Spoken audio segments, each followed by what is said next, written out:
Okey. Daripada segi risiko tadi, risiko medium term ni tadi Risiko medium term ni tadi adalah dia tidaklah terlalu berisiko tinggi dan dia tidak juga terlalu tak ada risiko.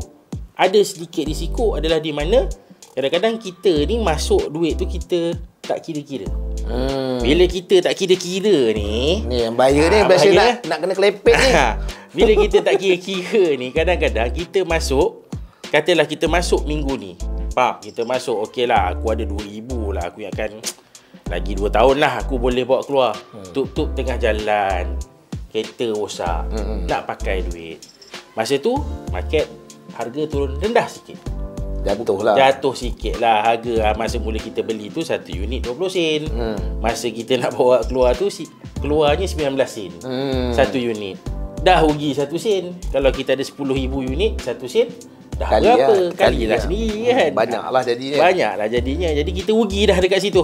Jadi maksudnya sebagai seorang pelabur, sebelum melabur, untuk kita melabur di dalam unit amanah, perlunya kita ketahui konsep dia, yang mana apa yang saya cuba terangkan adalah unit amanah ni adalah satu badan yang mengelola dana awam dan mereka ini diberikan kepercayaan untuk melabur di dalam instrumen-instrumen di luar. Makna kata kalau kita tak tahu macam mana nak melabur dalam saham, unit amanah, syarikat unit amanah ni lah yang akan menguruskan kita punya dana pelaburan kita tu kat mana yang dia nak masukkan. Mengikut sektor. Mengikut sektor. Contoh sektor pembangunan, sektor teknologi, sektor tenaga. Dia akan mengikut sektor ni. Sebab apa? Dia ada fund managers ni tadi. Dia ada pengurus dana. Pengurus dana tu tadi. Jadi pasal tu bangunan dia besar. Yes. Contoh macam kita tengok bangunan public bank kan dekat depan KLCC tu besar, sebab ada ramai pengurus dana ataupun fund manager ni yang menguruskan dana-dana orang ramai ni, dan mereka ini diberi tanggungjawab untuk memastikan pelaburan yang mereka buat mesti mendapat keuntungan. Betul. Untuk diberikan manfaat itu kepada pelabur-pelabur yang melabur melalui institusi mereka. Betul. Itu cerita dia melalui sektor lah. So itu yang antara lain risiko-risiko dia adalah kita masuk tu adalah pada harga tu tinggi. Macam kita main saham juga. Saham kalau masuk tinggi, jual rendah, rugi. Kalau masuk, kata contoh kita masuk tu RM1, kita jual RM1.20 sen, kita untung. Itu dia panggil capital appreciation lah. Ataupun untung atas modal. Keuntungan di atas modal. Jadi benda-benda inilah yang menyebabkan kadang-kadang kita rasa macam kita untung, tapi sebenarnya kita rugi. Sebab apa? Sebab kita lupa masa mula-mula kita beli tu 20 sen. Contoh 1 unit. Bila kita bawa keluar tu 21 sen. Tapi kita lupa ada management fee. Sedikit management fee di situ. Jadi bukanlah fund manager ni tadi buat kerja free. Dia bukan fisabilillah tuan-tuan, dia ada gaji bayar. Dia ada gaji. Sebab nak mengurus dana ni pecah kepala lah. Bukan senang lah kan. Jadi ada fee dekat situ yang kita perlu bayar, yang perlu kita selesaikan bagi khidmat mereka. Betul. Sebab kita tak perlu pandai. Dalam pelaburan unit amanah, seseorang yang nak melabur tu perlu ada knowledge ataupun ilmu pengetahuan sedikit tentang pelaburan. Betul. Tapi tak perlu tahu detail lah. Sebab kerja-kerja tersebut telah dilakukan oleh fund manager itu tadi. Baik. Okey. So itu daripada segi medium term ni tadi. So sederhana lah. Daripada segi sederhana. Sekarang ni kita cerita time frame kita jangka masa panjang. Tempoh antara 4 tahun atau 5 tahun ke atas. So biasanya kita akan masukkan pelaburan kita dalam long term macam ni ataupun lebih pada 5 tahun ni, biasanya adalah untuk dana pendidikan anak-anak. Kan, bila anak kita lahir, kita simpan sedikit. Kita tak boleh nak buat sekali orang kata keluar, kita bukan ada duit banyak kan? Sekali keluar tu anak 3,000 tiap-tiap bulan, tak boleh lah. Macam saya bukan anak datuk ataupun anak menteri ke bukan. Saya anak marahan kan? Jadi kita jimat sikit-sikit, kita simpan sikit-sikit, 200, 300, pelan-pelan kita masukkan ke dalam unit amanah ni. Kita simpan lebih daripada 5 tahun. Yang biasanya kalau lebih pada 5 tahun ni, dia akan memberi keuntungan biasanya lebih daripada 5% lah. 4 ke 5%. So daripada situ kita boleh katakan adalah risiko dia adalah tinggi sebab dia bergantung kepada ekonomi dunia, dan pada masa yang sama juga dia bergantung kepada ekonomi semasa dalam Malaysia. Jadi tengoklah kita melaburkan ni dalam fund mana. Ada yang fund yang dalam Malaysia, ada fund luar Malaysia. So kalau fund luar Malaysia ni kalau ada perang ke apa ke, mungkin harga tu jatuh kan, interest rate tu akan jatuh juga. Jadi pendapatan kita tu akan kurang sedikit. Tapi bila secara keseluruhannya kita ada keuntungan melebihi daripada 5% ni. Secara purata je lah. Secara total. Okey. Dan satu lagi risiko, satu lagi pelaburan yang orang kata risiko tinggi, saham tadilah. Saham. Saham Stock tadi. market. Stock market. Stock market tak kira lah di Bursa Saham Malaysia. Bursa Malaysia ke, Hang Seng ke, Kospi ke, Nikkei ke, Dow Jones ke, Nasdaq ke. Itu dia pasaran Amerika lah. Ya, betul. Pasaran antarabangsa. Jadi yang tu pulangannya memang tinggi lah. Betul. Sehari kalau kata tadi FD 2% ke 3% setahun.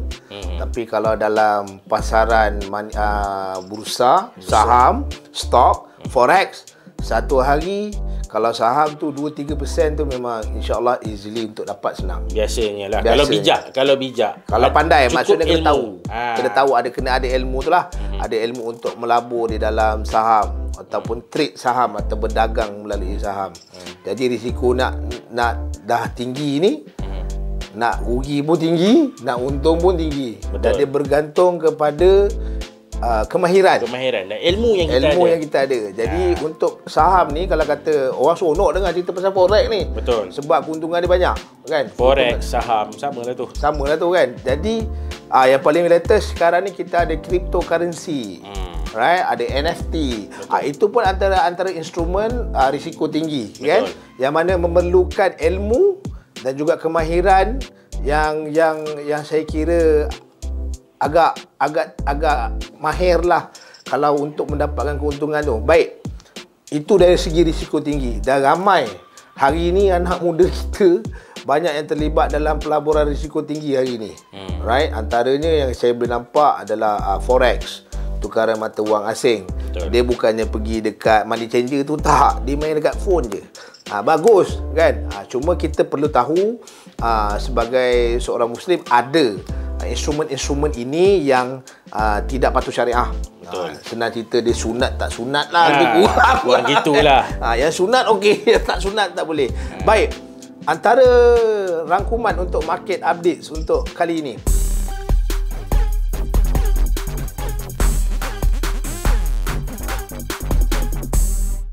Kita tengok pasaran dari segi di Bursa Malaysia masih kekal bertahan di 1409 something points. Maksud kata masih bertahan walaupun di pasaran Amerika bergolak. Dan baru-baru ni kita dengar tentang kejatuhan indeks Dow Jones, Nasdaq dan sebagainya jatuh masuk ke dalam Jackson Hole.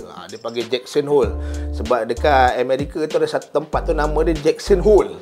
Lubang tu dalam kan. Betul. Jadi semua saham-saham di Amerika ni semua terjun masuk ke dalam lubang tu kan. Betul. Tetapi pasaran di Bursa Malaysia masih bertahan, masih positif di 149 mata. Dan pada masa yang sama Bank Negara mengumumkan kenaikan kadar semalaman asas, kadar asas semalaman ataupun dipanggil overnight policy rate OPR.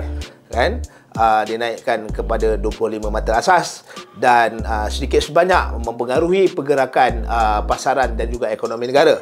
Dan baru-baru ini kita diberitahu tentang inflasi, peratusan inflasi bagi untuk negara kita sebanyak 4.4%, yang mana kita melihat walaupun kadar peratus inflasi ini naik, tetapi keadaan masih agak stabil. Masih agak stabil untuk pasaran di Malaysia dan kita masih boleh bertahan, yang mana refleksinya adalah di pasaran Bursa Malaysia yang kekal mengukuh di situ. Right? Baik, kesimpulannya kalau kata kita tengok dalam pelaburannya ini, peri pentingnya mengetahui tentang ilmu jangka masa panjang ataupun jangka masa pendek, ataupun nak buat pelaburan yang mempunyai pulangan yang begitu tinggi, memerlukan kemahiran dan ilmu. Ini yang saya cuba nak sampaikan, yang mana kalau kita nak melabur, kalau kita nak berdagang, perlunya kita ada ilmu untuk mengetahui benda-benda macam ni.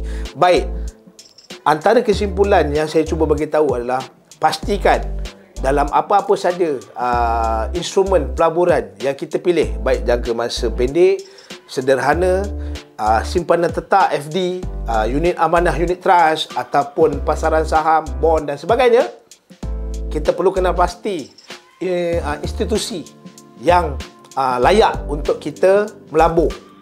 Jangan main hentam saja. Sebab hari ni terlalu ramai orang kita kan, Betul. yang melabur dalam skim cepat kaya yang tak masuk akal, yang masuk untung hari-hari pun ada, masuk 10,000 esok untung jadi 5 juta pun ada. Yang paling ramai sekali orang nak melabur hari ni semalam dah Semalam untung. untung. Ini Itu lagi ramai. dahsyat.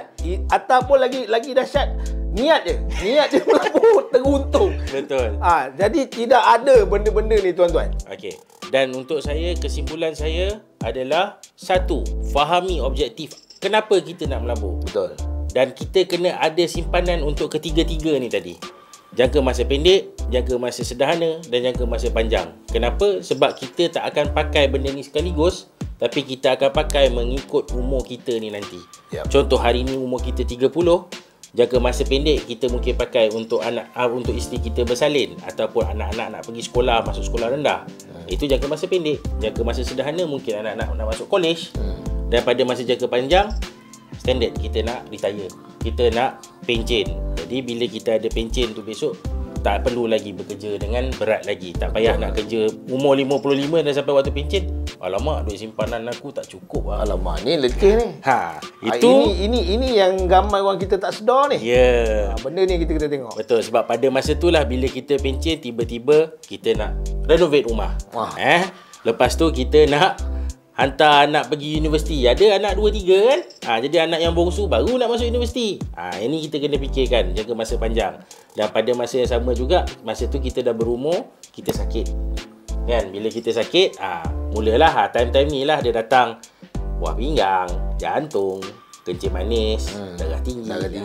Ini penyakit-penyakit ni lah yang famous kat Malaysia ni kan. Jadi kita kena fikirkan kenapa kita perlu melabur dan kenapa kita jangan main labur sahaja. Kalau tak, lebur. Dapat angin, keluar asap. Alright. Jadi itu Don. yang paling penting. Jadi bertemu kita lagi dalam program DNA Kewangan di Suara Mereka pada episod akan datang. Saya ucapkan terima kasih kepada semua yang mengikuti program DNA Kewangan pada hari ini. Program kali pertama, episod pertama.